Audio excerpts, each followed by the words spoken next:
Today, we will talk about exploring new markets for Mittelstand. Hi, my name is Jan, and I am the founder of 360 Digital Transformation, where we help small and medium businesses, so Mittelstand, to optimize, digitalize, and automate their business processes. Today, I have Dr. Barbara Fluegge with me. She is a book author. The book is called Mobility Moves Minds. She's an entrepreneur, and she's quite experienced when it comes to digital transformation, where her motto is from physical to digital. Without any further ado.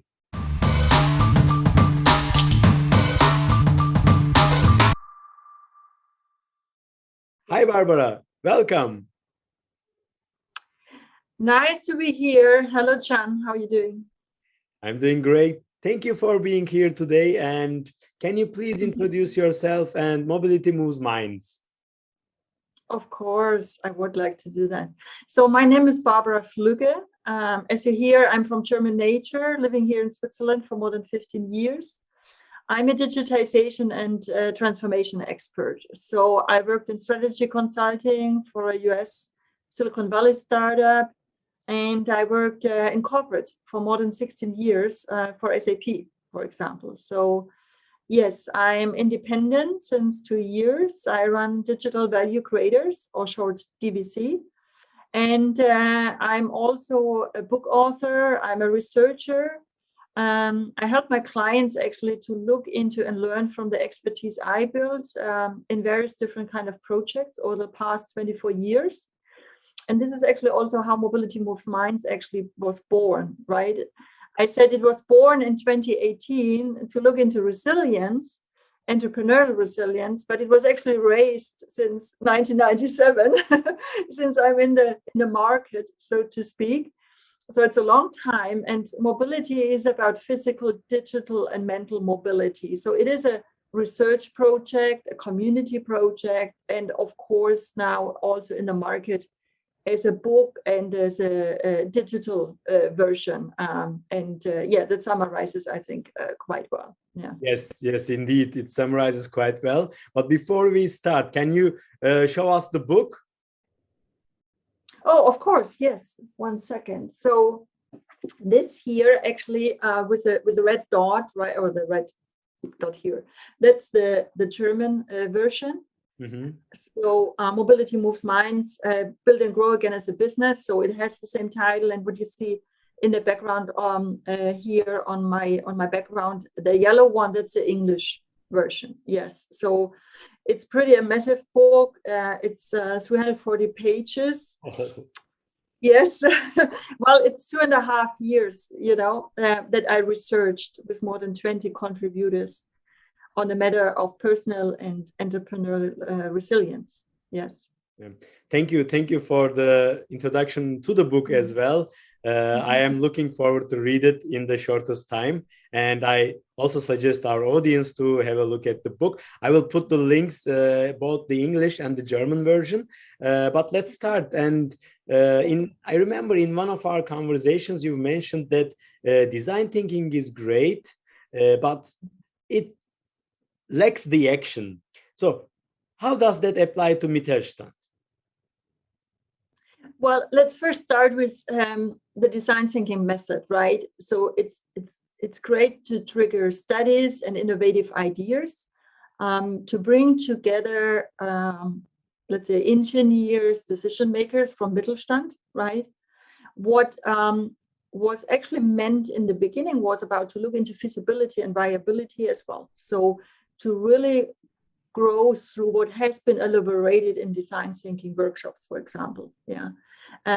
What is lacking over time is the action part. So get to know the options, run the evaluation, and then decide how to proceed and deploy. So not only design and think about it, but to actually take the results and the options that have been refined and then really look into how to deploy that. So it is a method that's applicable, of course, for Mittelstand. I mean, it's not sizing dependent, right? It's not dependent on 1 or 2 specific industries. It's a method like many others. Yeah, we've seen in more than 20, 30 years actually in the market.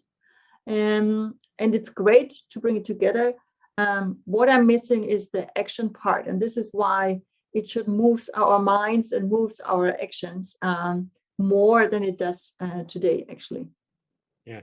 So you mean we need to have an action plan, but also we need to execute and deploy what are coming through the design thinking, let's say workshops or activities.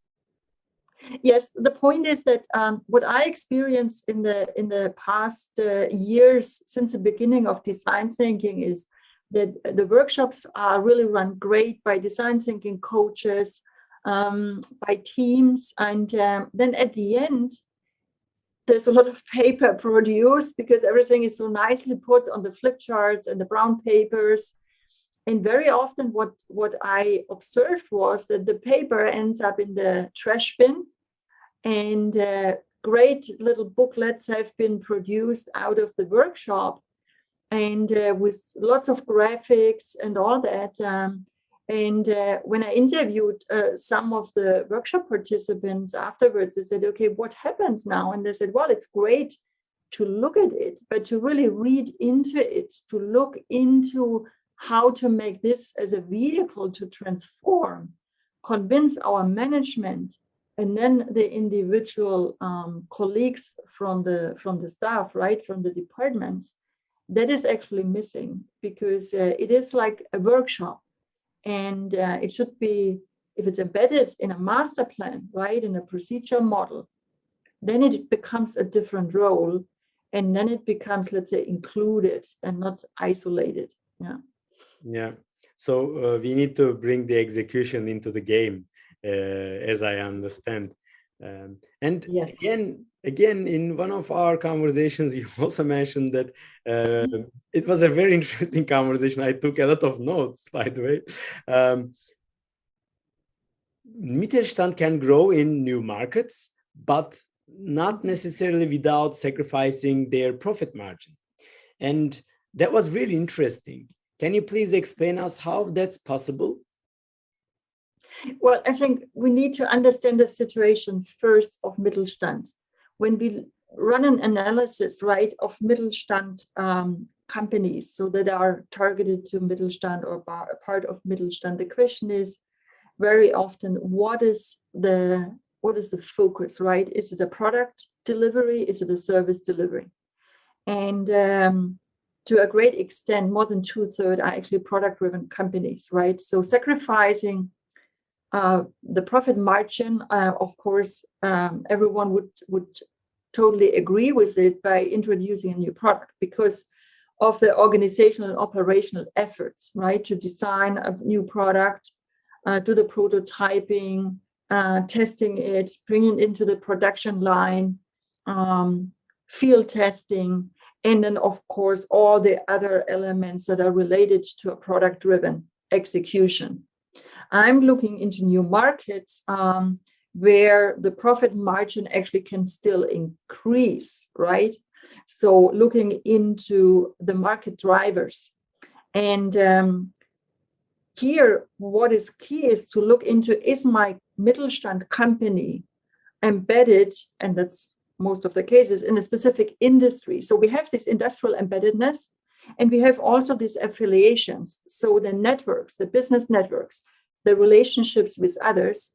And very often you find Mittelstand companies, when they look into their core industry they are serving today, they are selling into today, that they very often are in a sandwich position. So to understand what new markets are, it's about first to be, let's say, open to leave the industrial embeddedness where you are in today, and being open to open up the boundaries and getting out of these very often dead-end street scenarios. So the second thing is about looking into who, what, and where are the roadblocks, right? So are the roadblocks, let's say, the market itself? Are the roadblocks based on my business network, because I am in a sandwich position and I cannot act, I'm not so flexible. So that, of course, diminishes my margin too, because I'm dependent. and I feel a lot of dependency and pressure on my operational business activities and my organization as such. So looking into the margin drivers, looking into the roadblocks, and actually running a very blunt analysis of my market position. So what role do I perform in what markets?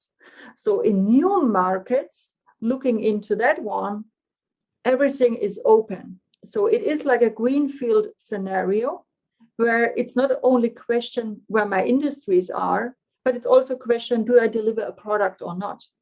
And this is actually new markets for me are not purely product driven. I'm looking into being service driven, for example. Yeah. So it is about checking the situation, but also leaving the common ground. And leaving the home ground, of course, it's a mental openness that's being asked for. So it is possible, and there are a number of techniques and also methods to look further into that. Yeah. Yeah. And I think it's a great point to ask how, in this point, mobility moves minds help Mittelstand. Well, mobility moves minds, as I said in the beginning, is a result from decades of investigations and projects. I did, but also my contributors did, from various different industries, various different countries, and even continents, right?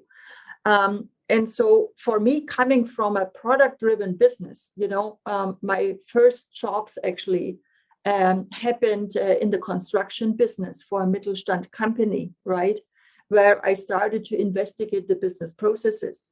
Then I moved into a corporate life. I worked, for example, also in a project for Siemens on the ultrasound, the medical healthcare business. And for me, mobility moves minds is about assessing the field of opportunities and helping to understand the move from physical to digital.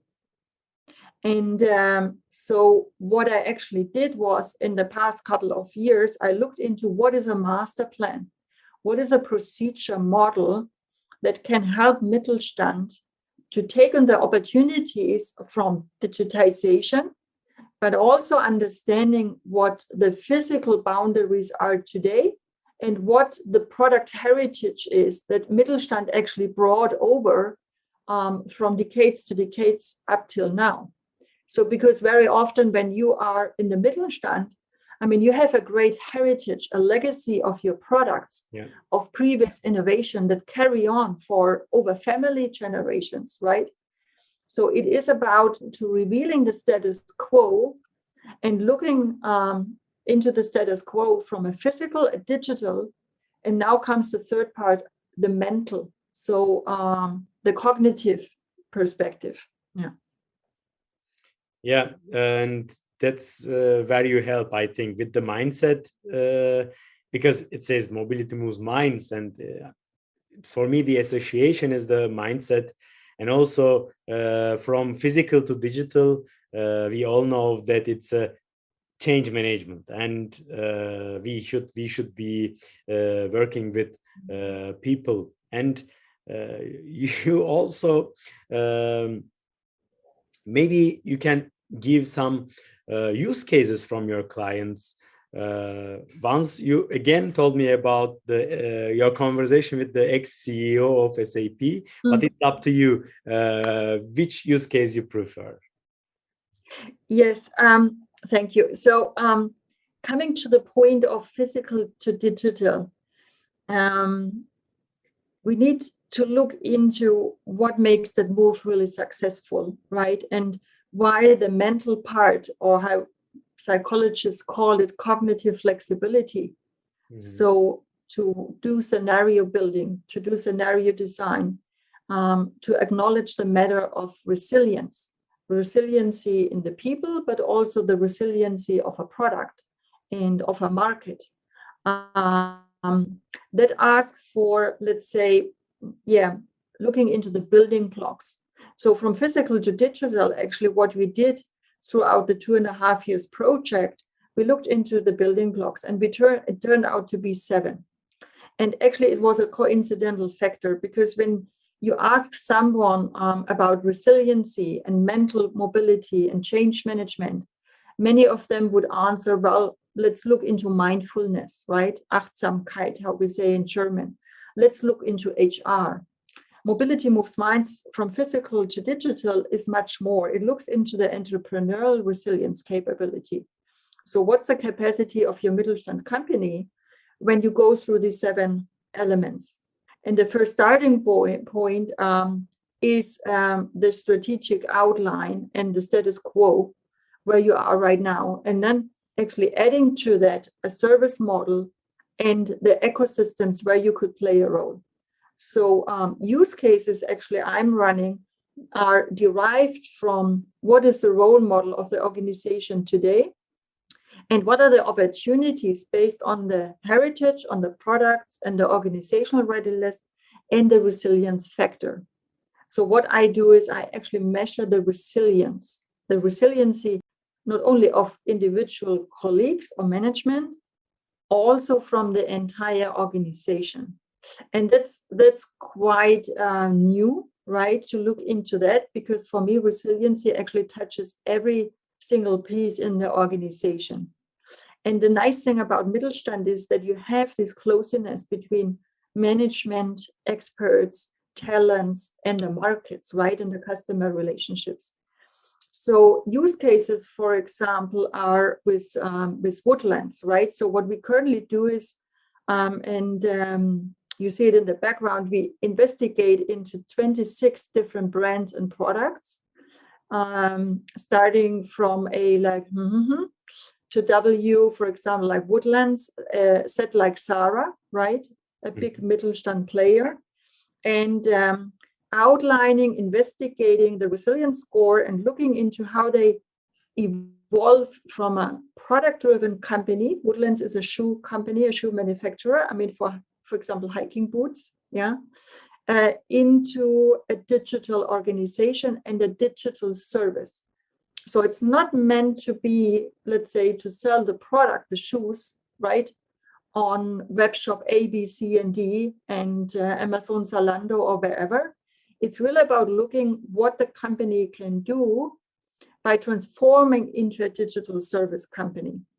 And that's quite a difference from, let's say, electronifying your offering and putting into an online web shop. It's really about looking into what you have in the company as an expertise, a know-how, and the products that help you to build a baseline to turn into a digital company of the 21st century. And Mittelstand for me was always at the heart. As I said, my very first jobs, even during studies, I worked for Mittelstand companies, construction, education service providers, technology transfer institutes, for example, in Bavaria, and a number of different companies like in the luxury goods industry, like Montblanc, for example, was one of my clients. It was a worldwide project where we looked into a serial manufacturing business for the, let's say, the typical pens, right, and fountain pens, up to the limited editions, and really uniquely designed individual products, right? And when you look into that, it is not only the operational efforts you have there. I mean, that's not different if you are a corporate, a multi-billion corporate company. And that's actually what I discussed with Professor Henning Kagermann over lunch when we had joined a seminar here in Switzerland. It was really about what's the situation of Mittelstand and what kind of digital, let's say, embeddedness does Mittelstand need, right? And the point is the operational efforts are the same. I mean, the business processes, invoicing, sourcing, billing, supplier selection. Is there a difference compared to a Coca-Cola or Pepsi-Cola or let's say, another big player like in the telco business? No. So, and that's actually what we discussed was about that the lack of digitization in Mittelstand is also, let's say, a result of looking into perfectionism, right? into doing everything so perfectly that we forget about where the, let's say, the innovation opportunities are. So on the one hand side, the degree of digitization needs to be fulfilled as well, same like in a corporate multi-billion dollar business daily life, right? And comparing the operational setup and the organization, of course, this is where we find differences, because it is a smaller number of staff, right? You have less hierarchies. It's a very flat organization to a certain extent, looking more into subsidiaries that are actually out there as light poles and lighthouses in the different markets. Yeah.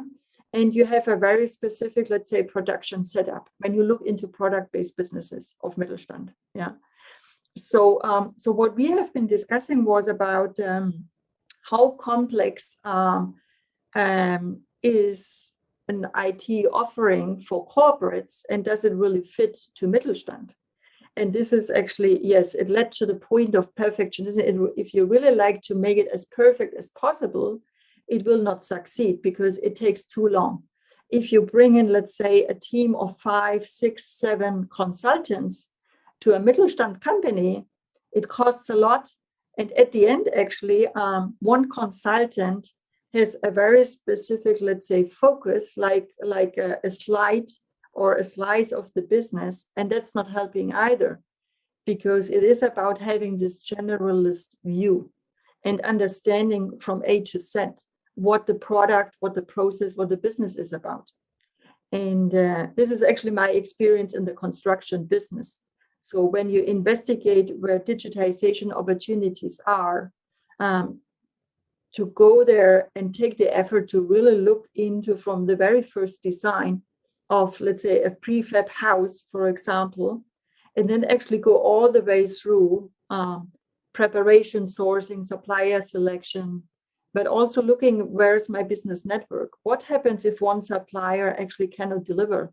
What is if one part is missing? What we actually, or what you experience in the market right now, that parts are not delivered because they got stuck somewhere in a warehouse where the corona incidents are too high. People don't work, right? And have to be in quarantine. So we have many of these ripple effects in the supply chain. Yeah. So, and this is actually what we have been discussing about, how well prepared is a software provider like SAP, and what are the challenges. So perfectionism is one, the degree of digitization is another one.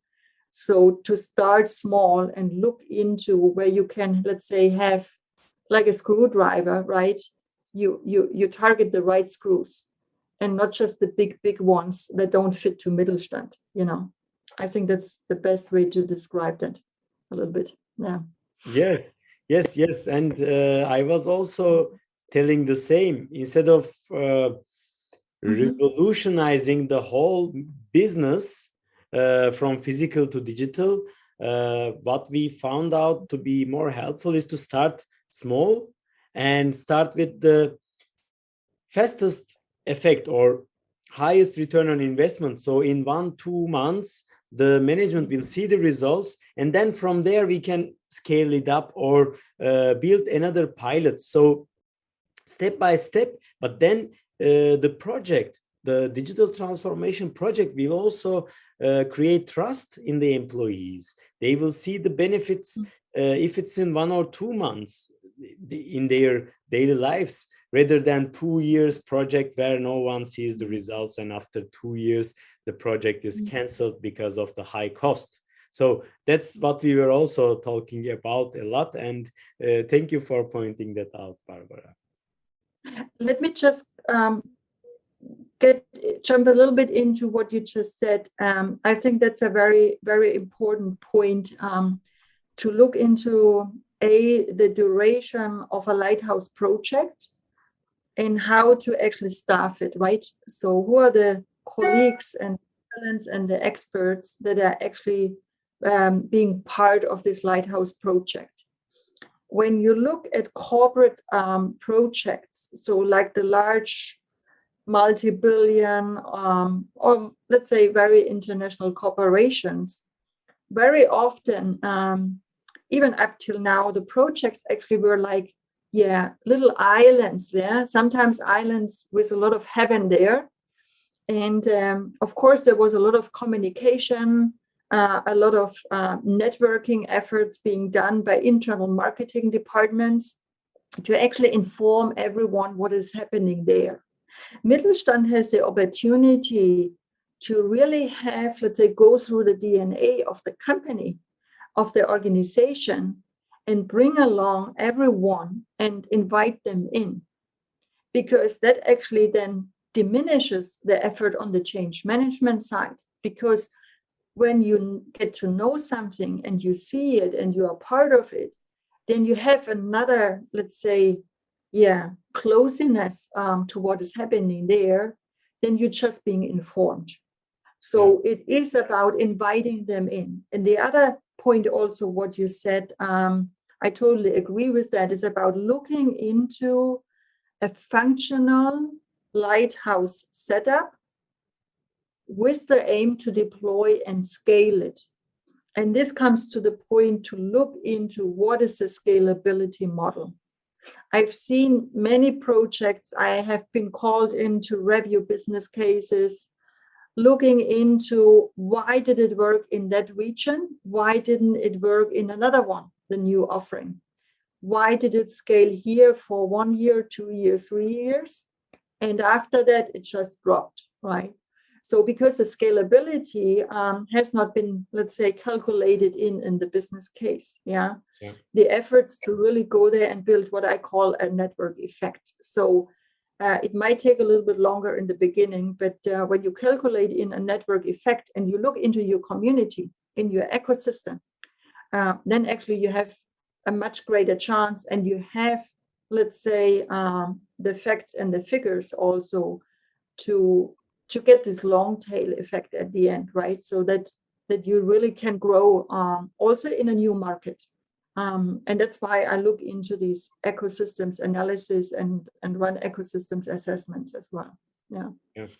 Thank you for the point. And as you said, by including almost all relevant stakeholders, people also feel ownership of the project. So the more ownership they feel, the more they likely to work for it. So as you said, but Barbara, what's your top suggestion for Mittelstand owners, managers to apply right away? Right away. The first thing is envision your future. You have dreamed about it, you have talked about it, write it up and say, what is my preferred future? That's the number one. The second one is about decide to move on. So to really bring the foot on the ground and say, okay, I'd like to reach that future. It's about going over incidents. It's about acknowledging that there are challenges and even very hard times concerning budgets, concerning debts, concerning suppliers you cannot pay, for example. So it is about deciding to move on. That's the second one. The third one is really go and look beyond your industrial boundaries.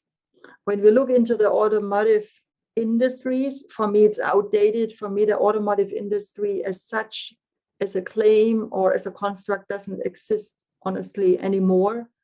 I talked and researched and worked in projects around it for many years. For me, it is a mobility sector that's actually emerging, not only the mobility as vehicles, but also for products turning into services. So when you take, let's say, the example of an automotive industry, and you are, let's say, in the furniture industry, or you are, let's say, building a great textile or waving a great textile fabric, right? Go beyond your industrial boundaries. Be prepared to leave your common ground.